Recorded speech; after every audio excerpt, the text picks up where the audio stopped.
Welcome back guys to another lesson on Adobe Premiere Pro. Now this lesson is going to be very short because this is a really short tool, which is the rectangle tool, which would come in handy in many ways.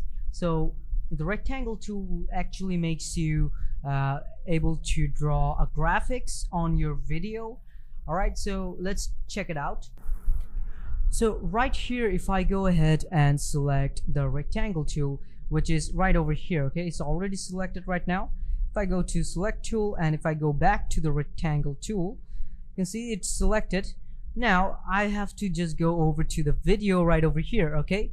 So now from here, if I go ahead and draw anything, you can see if whatever shapes I make, it will turn into a graphic, into a rectanglish shape. All right, so I can actually place any type of shape right over here, okay. So that's how you actually give the rectangle tool. It's very simple. All right, so if you want to delete it, you can just go ahead and select this one right over here, cut it, and it will all just disappear just like that. All right, now the second tool, another one which is over here, is the hand tool, okay. So I'll cover this in another lesson. All right, so the hand tool and the text tool, or the type tool, okay. So I'll cover this in the next lesson. All right, so I'll see you in the next lesson.